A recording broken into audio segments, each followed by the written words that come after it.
They say you can tell when life is about to change by the sound in the room. That morning, it was quiet. Too quiet.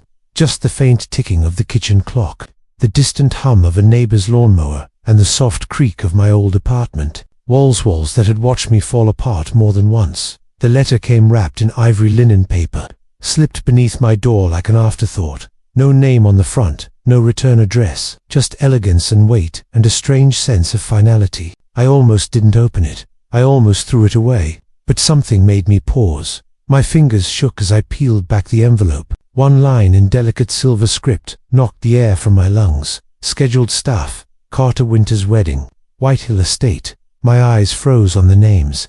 I hadn't seen those two names together before. Not like this. Not printed in celebration. Not so proud. Not so cruel. Ethan Carter, Madison Winters. It felt like the floor disappeared from under me, like the air thinned, like time stopped. I hadn't spoken his name aloud in years. Not since the day he packed his bags, kissed our daughter on the forehead, and walked out with barely an explanation. No tears, no second thoughts. Just a man chasing someone younger, shinier, easier.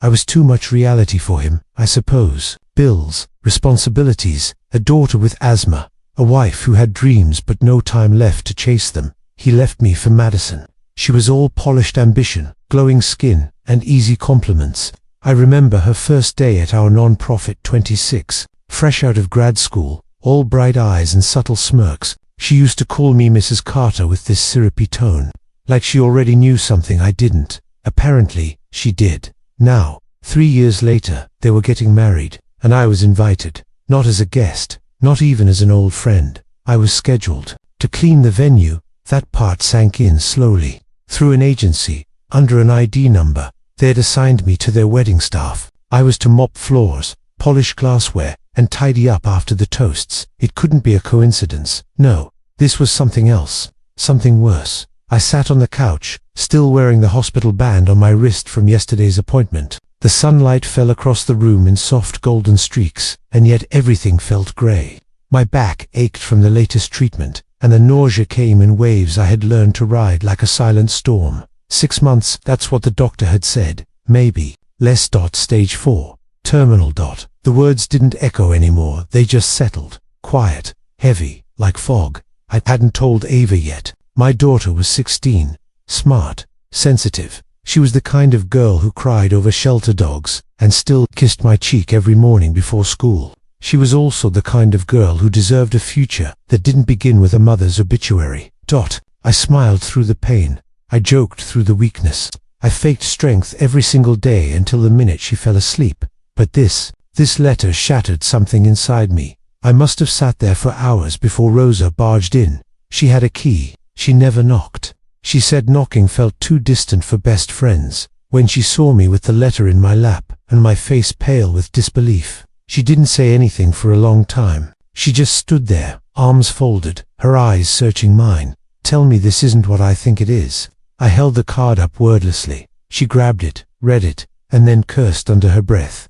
Are they out of their minds? They don't. No, it's me, I whispered. They just hired staff. You think Madison doesn't know? Rosa snapped. She knows exactly who you are. This is a message. A very loud one. She probably thinks I'm too broke or too broken to say no. Rosa crouched beside me, her voice softening. You're not going. I might. She blinked. I might. I repeated. I'm not going there to sweep their floor. I'm going for something else. You're sick, she reminded me gently. You're tired. You don't need this. I need a win, Rosa. Just one, before it's all over. That night, after Ava went to bed, I sat in the kitchen and recorded my 41st message to her. I had been doing it since the diagnosis. Voice notes, little pieces of me, memories she could listen to one day when I was gone. She didn't know about them. Not yet. Hey baby, I whispered into the recorder. If you're hearing this, you've probably already figured it out. I'm sorry I didn't tell you sooner. I just wanted to protect your world for a little while longer. I wanted you to have school dances and midnight snacks and teenage drama before the real pain set in. But I need you to know something. I went to that wedding, and not because I had to, because I chose to. And what happened there? I hope it shows you something about strength, about standing back up when life pushes you down, about walking into a fire with your head high. I love you, always. I paused. The tears came silently this time. And then I began planning, not for revenge, not even to make a scene. No, I wanted to remind them of who I was, of what they lost, of what they never saw in me, but the world soon would. This wasn't about Ethan or Madison. This was about the girl I used to be before the pain, before the divorce, before the diagnosis. It was about reclaiming a voice that had been silenced. They wanted a cleaner. Fine, but I would leave them with something unforgettable, and not even their perfect wedding photos would ever be able to crop me out. Asterisk, it was 5 days before the wedding. The calendar on my fridge had a red circle around August 14th. I'd drawn it with a Sharpie, not because I needed a reminder, but because I needed to look it in the eye every morning and not flinch. Ava thought I was prepping for a job interview. You seem busy lately, she said over breakfast, her eyes darting to the open laptop and the folders spread across the table. I smiled, gently folding the paper shut. Just organizing some things. You know me, I can't sit still for long. She nodded, but she didn't believe me. She never said it, but my daughter had started watching me more carefully, like she knew something was coming and didn't know how to ask. I tried to hide the limp, the weight loss, the moments I had to sit down just to breathe. But children always know, even the quiet ones. That afternoon, I visited a thrift store on Main Street and bought a second-hand navy blue dress uniform, something formal enough to wear as event staff, simple enough not to raise questions. I pressed it, hemmed the sleeves, and pinned a delicate silk handkerchief inside the collar. It had been my mother's. She used to say, a woman's strength often lived in the tiniest folds of cloth, secrets tucked into seams, courage stitched into softness. That night, Rosa helped me rehearsed. We didn't practice cleaning, we practiced presence. How are you going to walk in? She asked. Head down or chin up? Chin up, I replied. But I won't say a word, not unless I'm spoken to. And if they recognize you, I paused, then I'll let the silence say everything. The day before the wedding, the cleaning agency sent final instructions. Arrive at 3 p.m. sharp. Staff, entrances around the back garden path. Carry no personal bags inside. Wear black shoes. Speak only when addressed. Sign confidentiality waiver on arrival. I stared at that last line.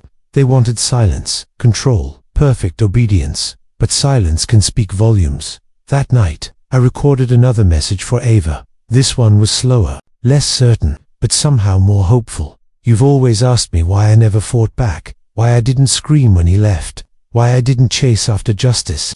I never knew how to explain that. Sometimes surviving feels louder than shouting. Sometimes staying quiet is the only strength you have left. But tomorrow, I'm doing something different. Not because I want revenge, but because I want peace. I want to walk into a place that tried to humiliate me, and walk out standing taller. I hope you'll understand one day. The morning of the wedding arrived, with grey clouds stretched across the sky. The forecast had promised sun, but there was something heavy in the air, as if the world itself held its breath. I put on the uniform slowly, button by button. My hands trembled only once, when I reached for my earrings, simple silver studs Ethan had given me for our 10th anniversary. I hadn't worn them since he left. I put them on anyway, not for him, for the woman who wore them back when she still believed in promises. White Hill Estate stood like a castle at the edge of town. A vineyard surrounded it on all sides, rows of green vines whispering in the breeze. The main house was wrapped in stone and ivy, with stained glass windows and white curtains fluttering like ghosts. I arrived 10 minutes early. The staff entrance was tucked behind a garden hedge. No music reached this side of the house, just the smell of roses and the sound of preparations underway. A clipboard woman greeted me with a distracted nod. Name, Claire Bennett, I replied. She scanned the list. Station 4, hallway glassware. Help with setup, then rotate to reception cleanup. I nodded, my voice steady, my heart anything but. Inside, the rooms buzzed with activity, florists adjusting arrangements, caterers wheeling carts, photographers checking light. It was a world of motion, and yet I felt frozen, like a still frame in the middle of a fast-forwarded film. The ballroom was breathtaking. Crystal chandeliers, tables draped in ivory cloth, rose gold accents on every plate. A grand piano stood near the fireplace, and the scent of peonies floated through the air like a song. And then, I saw them, through the tall window, standing on the terrace. Ethan in a navy suit, Madison in a pale pink robe, her hair curled into perfect waves, laughing, holding hands, smiling like the world was exactly how they wanted it. She hadn't seen me yet, but someone else had. A woman I didn't recognize, maybe a planner or relative, walked by me, then stopped mid-step. She stared, not rudely, not with judgment, just curiosity. "You look familiar," she said slowly. "Have we met before?" I shook my head with a polite smile. "I just have one of those faces." She moved on, unconvinced. For the next hour, I cleaned glass, polished silver, arranged plates. Staff members moved in and out, chatting quietly, some humming to themselves. No one asked questions. No one looked too closely, but my hands began to ache. The pain crept in like frost, slow, invasive, dull at first, then sharper. I excused myself briefly and stepped into a side hallway where a mirror hung near a coat rack, and there she was, me, gaunt, pale, but still standing, still. Me. I stared for a moment, then I reached into my pocket and unfolded a small slip of paper. It was something I had written the night before, just a few sentences. Not for Ethan, not for Madison, but for everyone who had ever been silenced, shrunk, shamed. I had no plan to read it aloud. Not yet, but holding it in my hand made me stronger. By 5 p.m., the guests began to arrive, women in flowing dresses, men in sleek tuxedos, laughter trailing in behind them like perfume. I stood near the far wall, hands clasped, pretending not to listen. Then I heard it. "Did you hear they hired outside help? She looks tired. She looks like she doesn't belong." Whispers. They weren't about me, but they felt like they could have been. And then, "Claire," a voice behind me, one I hadn't heard in 3 years. I turned. Ethan. He looked the same, maybe a little older, softer around the edges, but those eyes sharp, cautious, calculating. For a moment, we both stood there, caught between past and present. You're working here?" he asked, voice low. I met his gaze without blinking. "I'm here," I replied simply. He looked stunned, embarrassed even, like the universe had played a trick on him. I didn't know. Madison Shea hired staff, through the agency. "We didn't." "It doesn't matter," I said. "You don't need to explain." He swallowed hard. "You look different." "I am." He didn't ask why. He didn't ask how. Of course not. But before he could say anything else, someone called his name. He hesitated, then gave a stiff nod and turned away. As he walked back toward his celebration, I remained still, my breath shallow, the folded paper in my pocket now warm against my fingers. They didn't know. Not yet, but they would. And what happened next would change everything. The music began, softly, a string quartet, tucked near the garden doors, playing something elegant and romantic. It floated across the ballroom like a whispered promise, sweet and hollow. My hands, wrapped in soft cotton gloves, were clenched so tightly I didn't realize my knuckles had gone white. I wasn't angry, not anymore. There was something quieter now, deeper, like standing on the edge of the ocean, watching waves roll in, knowing they could knock you down, but also knowing you're still standing. The reception room began to fill. Laughter, clinking, glasses, warm embraces, 100 small reunions. I recognized some of them, Ethan's old business partners, former family friends, faces I'd once cooked dinners for, shared holidays with. None of them recognized me, or if they did, they pretended not to. A few stared too long. One woman whispered behind a napkin. I didn't care. Let them. It wasn't until I stepped toward the patio entrance where I was assigned to clear empty glasses that I saw her. Madison, the bride. Her dress shimmered like frost, delicate lace sleeves, a deep neckline, every inch of it calculated. Perfection. Her smile was wide, painted in camera-ready confidence, but her eyes, they scanned the room with a different hunger, a hunger for approval, applause, attention. And then, like a magnet, they locked onto me. The moment froze. She didn't speak. Her smile didn't fade, but her posture shifted. Shoulders stiffened, head tilted. Recognition. Of course, she knew. She had hired me. Not by name, no, but by intent. She wanted someone to serve, someone beneath her. She just hadn't expected I'd show up with my spine intact. She walked past me, slowly, like I was invisible. Her veil brushed my shoulder. Not a word, but I felt it. A war without sound. I resumed my work, moving glass after glass, plate after plate, ignoring the sharp pang in my side, the fatigue crawling up my legs. Every 20 minutes I took slow breaths, by the staff hallway, pretending to check the rotation chart, when really I just needed to stay upright. At one point, I overheard a woman near the dessert table say, "Honestly, it's a perfect day. It's like a movie, isn't it?" Another woman replied, "Except for that server, the older one with the earrings." She looked so familiar, but then came a different voice, one I hadn't heard in years. "Excuse me, ma'am, may I have some water?" I turned down. There he was, Liam, Ethan's younger brother. He had been like a brother to me once, a kind soul, the one who always made Ava laugh when she scraped her knee, or helped fix the garage door when Ethan didn't have time. He looked shocked. "Claire," he said, his voice barely above a whisper. I nodded. Double quotes. "What dash? How dash are you?" He blinked, confused, panicked. "I'm fine," I lied. "No, you're not. You're working here, at his wedding." I didn't answer, but I didn't have to. His eyes filled with something between shame and sorrow. "You shouldn't be here like this." "I'm not here the way you think," I said quietly. "Not anymore." He looked like he wanted to ask more, but someone called his name. He gave me one last glance and apology wrapped in silence, and disappeared into the crowd. As I reached for another tray, my hands trembled. I had pushed too far. My body knew it. I gripped the table edge and exhaled through the pain. But I wasn't leaving. Not yet. Not before I did what I came to do. From the side hallway, I watched them gather for the speeches. The clinking of glasses signaled the beginning. Madison's father stood first, thanking guests, praising love, talking about second chances and fresh starts. Then Ethan, he took the microphone, smiling like a man who thought he'd won. He thanked his friends, his family, his new bride. He never mentioned the first one. I could have walked away. I could have stayed in the shadows. But instead, I stepped forward, carefully, toward the stage, toward the crowd. I was still holding a glass tray, still wearing gloves. I stood by the far wall, close enough to see everything, far enough to pretend I didn't exist. That's when Madison leaned in and whispered something to Ethan. He looked over, straight at me, and then he spoke again. "There's one more person I should acknowledge tonight, someone who, unexpectedly, became part of this celebration. Claire, thank you for your service today." The room went quiet. I felt every eye turned toward me. I didn't move.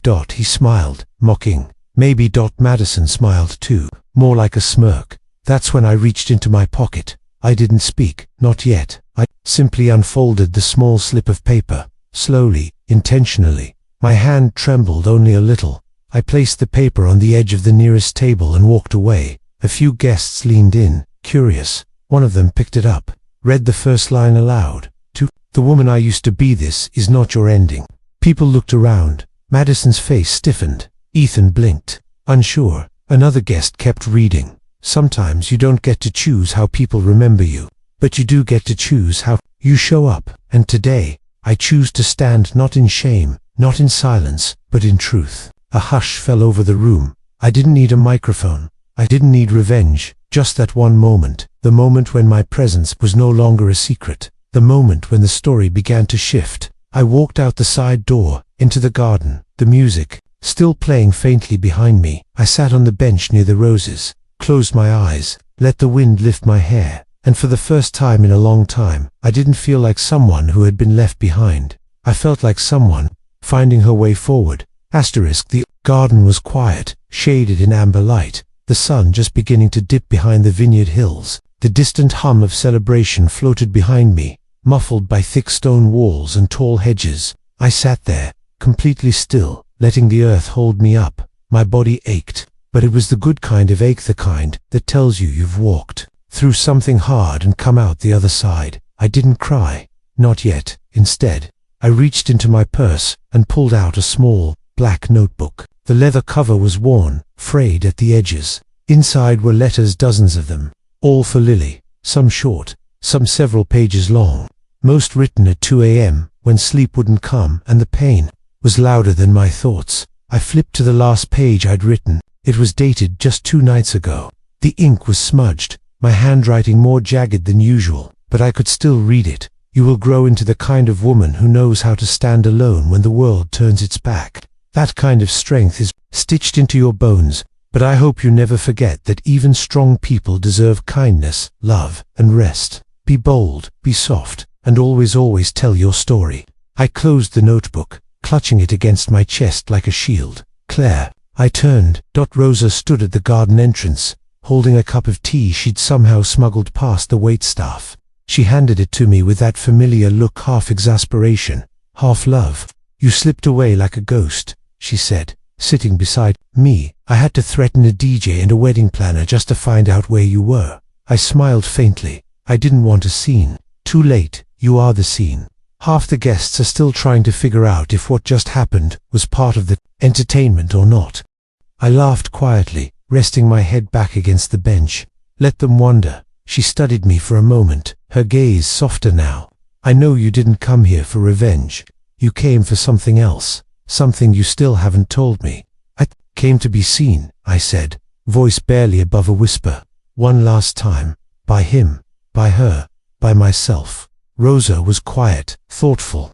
"And did it work?" I looked toward the vineyard, the light casting long shadows on the rows of grapes. The same vineyard where Ethan once proposed to me, under a sky filled with stars. The same vineyard where we promised forever, before that promise broke. "I don't know yet," I said honestly, "but I feel different." She placed a hand on mine, warm and steady. "That matters." The breeze picked up, carrying the scent of rosemary and wild lavender from the edge of the garden. I could hear Lily's laugh in my memory 7 years old, chasing butterflies between these very rows while Ethan took pictures on his old camera. Those memories used to feel like salt in a wound, but now they just felt like echoes, distant, still tender, but no longer sharp. That's when I heard the footsteps, heavy, hesitant. "Ethan." He stopped just a few feet away, unsure if he was welcome. His tie was slightly loosened, his boutonniere lopsided. For the first time all day, he looked human, tired even. "Claire," he said, cautiously, "can we talk?" Rosa's posture shifted instantly, protective, but I nodded. She squeezed my hand once and stood. "I'll be nearby," she said, before disappearing behind the rose trellis. Ethan sat where she'd been, a respectful distance away. For a while, neither of us spoke. Then he said, "You surprised me." I turned to face him, keeping my expression calm. "Good. I didn't know you were working here." "Madison, she went through a service. It wasn't personal." "I know," I said, "but it became personal, didn't it?" He looked away. "I didn't want to hurt you." I studied him, the lines on his face deeper than I remembered, the guilt just beneath the surface. "You already did. Years ago. You just didn't stay long enough to see it." He swallowed. "You looked different up there. Strong." "I am strong," I said. "I've had to be." He ran a hand through his hair, frustrated. "Why didn't you tell me you were sick?" "Why would I asked, not unkindly. "You stopped being part of my life a long time ago." "But I would have helped." "No, Ethan," I cut in gently. "You would have pitied me, and that's not what I need. Not from you, not from anyone." His face crumpled just slightly. "Claire, I'm sorry for everything." I nodded, accepting the words, but not offering comfort. "I know." He stood after a moment, knowing there was nothing left to say. As he turned to leave, I called after him. "Ethan." He paused. "Take care of her, and don't let her become the woman she tried to be today." He nodded once, then he was gone. I exhaled, slow and deep, the conversation lingering like dust in the sunlight. It wasn't closure, but it was enough. Later, that evening, just before the sun fully dipped behind the hills, I slipped into the staff room one last time and changed into my own clothes, a simple navy dress with soft white trim. Rosa met me at the car, engine already running. "You okay?" she asked as I climbed in. "I think so," I said, fastening my seatbelt. "I think I actually am." We drove in silence for a while, the vineyard fading into the background. Then, I pulled out my notebook again and started writing. "Dear Lily, today, I learned something. Not all endings come with fanfare or fireworks. Some come quietly, wrapped in dignity, delivered by your own 2 feet as you walk out of a place that no longer owns you. And sometimes, that's enough to begin again." The days after the wedding passed like soft rainfall, quiet, steady, and oddly cleansing. I expected to feel broken, maybe even humiliated, but I didn't. I felt lighter, like I'd left a version of myself behind on those vineyard grounds, a woman, stitched together by old heartbreak and unspoken pain. And now, without her, I could finally breathe. Lily didn't ask about the bruises on my arms, or the fatigue that clung to my skin like a second layer.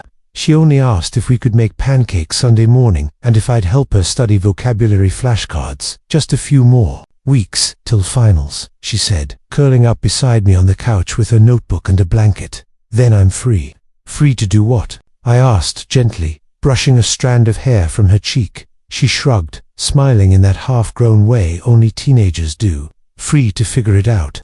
I stared at her for a moment, memorizing her face, the shape of her eyes, the way her nose wrinkled when she thought too hard, the rhythm of her breath against my shoulder. My heart ached with love so fierce, I thought it might break me from the inside, but it didn't, single quotes T, that it filled me with something else. Resolve. That night, while she slept, I opened my laptop and began to type not another letter, not another journal entry. This time, I was writing my story, from the beginning. The real story, not the cleaned-up version. Not the one filled with apologies or regret. The one that held every truth I'd buried, every time I was made small, every time I swallowed my own voice. It took hours, days. I wrote between naps and hospital visits. I typed with shaking fingers and blurry eyes. But I finished it. All of it then. I submitted it to 5 publishers. Not because I expected anything to happen, but because it mattered that I tried. I printed one copy, bound it with soft twine, and tucked it inside a brown envelope. To Lily. On your 18th birthday, I sealed it and placed it at the back of my closet, behind old coats and forgotten boots. She wouldn't find it now. Not until later. Not until she needed it most. The next day, Rosa showed up unannounced with a bag of groceries and a determined look. "You're not dying on me without eating one decent meal," she said, slamming the fridge door with her hip. I laughed. "I'm not dying. I'm just ... Slower, slower, my foot. You need fuel, woman. Fuel and closure." I raised an eyebrow. "Closure? Yep," she said, tossing me a box of tea. "And I think I know where you'll find it." I didn't argue. Mornings later, I found myself in front of a small building tucked between a florist and an antique bookstore. The sign above the door was simple: Harbor Women's Center. I had passed it a dozen times over the years, never stepping inside. But now, it felt like the right place to go. Inside, it smelled like lavender and coffee. The walls were lined with art paintings done by women healing from things they couldn't always name. A woman at the front desk smiled kindly and offered me a seat. "You're Claire Bennett?" she asked, scanning the intake form. "Yes," I said. "Here to volunteer." I nodded. She paused. "You listed your background as storytelling." I smiled softly. "Something like that. That's how it began. 3 days a week, I sat in a circle with women, some fresh from heartbreak, others from shelters, others just looking for a voice, and I read. Not advice, not sermons, just stories. My stories. Fictionalized versions of truth, wrapped in character and metaphor. Stories about women who refused to be silenced. Women who burned quietly but rose anyway. They listened, and then, slowly, they started to speak. One woman shared how she left a man who told her she'd never survive without him. Another told us about the first time she looked in the mirror and saw strength instead of shame. That in that circle, week after week, something sacred happened. We were not alone anymore. One evening, after the group had left and the room was nearly dark, the center's coordinator approached me. "Claire," she said gently, "have you ever considered speaking publicly about your experience?" I hesitated.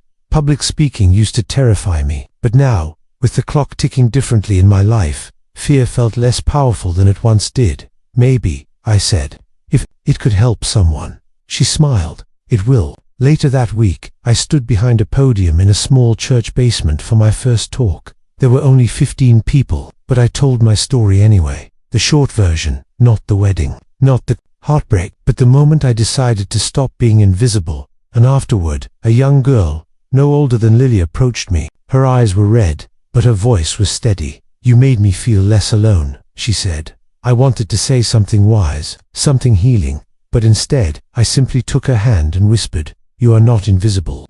When I got home that night, Lily was asleep on the couch, her textbook open on her chest. I sat beside her, pulled the blanket up, and kissed her forehead. I didn't know how many days I had left, but I knew what I had left to do, and I was going to do it. Asterisk. It started with a letter, one that wasn't in my notebook, one I hadn't written for Lily, or Rosa, or even myself. It was for the world, it began. To every woman who's ever been asked to shrink, don't ever. I didn't know what made me hit post that morning. Maybe it was the pale light falling through the window. Maybe it was the slow ache in my bones. Or maybe I just knew that time, for me, was becoming something I could no longer borrow. But I posted it on a small blog the Women's Center helped me create. Just a single letter, followed by a video I'd recorded in the quiet of my living room. My voice cracked in it. I wore no makeup. My hair was thinned, wrapped loosely in a scarf. But the words were mine, true and whole and raw. I shut the laptop and didn't think much more about it until 2 days later. My phone buzzed non-stop emails, messages, even missed calls from unknown numbers. The blog had been shared, then reshared, then reposted by someone with a blue checkmark and a huge following. Within 72 hours, it had reached over 1 million views, and in the comments, stories, hundreds, thousands, from people I'd never met, from teenagers in foster care, from grandmothers raising their grandkids, from women living in shelters, from men who'd lost sisters, mothers, wives. They didn't just say thank you. They said me too. They said I didn't know anyone else felt this way. They said I didn't think I mattered, until I heard your voice. It was overwhelming, humbling, and beautiful, but I kept it quiet. I didn't tell Lily. I didn't want her to know the world was starting to see me, just as I was preparing to leave it. Instead, I focused on her. We baked together terrible cookies and lopsided cakes. We danced in the living room to songs from her playlist. We watched old movies and paused them every 5 minutes so she could ask questions or make fun of the fashion. And one evening, as we sat with mugs of hot chocolate and a storm rolled gently outside, she turned to me and asked, "Mum, are you okay?" And I told her the truth. "I'm not okay," I said, "but I'm peaceful." She didn't cry, not right away. She nodded slowly, leaned into me, and whispered, "I don't want you to go." "I don't want to either," I said softly, "but I need you to know something." She looked up at me with those same fierce eyes she's always had. "I'm not leaving nothing behind. I'm leaving you, and you are everything." That night, after she fell asleep, I pulled out the notebook again, but instead of writing, I recorded one final message. My voice was weaker now, and I had to stop every few sentences to catch my breath. But I got through it. Double quotes. "Hi, my brave girl. If you're hearing this, then you've already survived the hardest part. You made it past goodbye, and now you're standing in the part of life where everything is possible again. I don't want you to live small just because you're scared. I want you to risk everything for the life that lights you up. You carry my voice inside you. You always have. So speak loudly, live boldly, and never let the world tell you that you are less." I ended the recording and saved it with the others, all stored in a folder she would someday find. And then I rested. Not just in my body, but in my soul, because I had said what I needed to say. Weeks later, the call came. The publisher, one of the 5 I'd emailed, they wanted to publish the book. My book, a collection of essays, letters, and short stories. They said it would be under a category called legacy literature. They didn't know how perfect that was. I never saw the cover, but Lily did. It was printed 3 months after I passed, just in time for her high school graduation. On the back, under the photo of me with a crooked scarf and soft smile, it read, "Claire Bennett taught the world how to live out loud, even with a whisper." Rosa was the one who stood at the podium that day, holding the book high. She read from it the same story I started in a hospital room, with a clock ticking louder than my heartbeat, and the crowd didn't clap right away. They stood, silent, until one person began to cry, then another, then applause. Quiet at first, then thunderous. Later, Lily would walk across the stage in a blue cap and gown. Her speech would not mention my illness. It wouldn't even mention my death. Instead, she said, "My mum once told me endings don't have to be loud to matter. Some of them come wrapped in grace, tied with the kind of silence that says everything. So I choose to begin again, not in grief, but in gratitude, because I didn't lose her. I carry her." The crowd rose again, not for the girl in the cap, but for the woman she had loved, and the woman who had loved her, right back with everything she had left to give.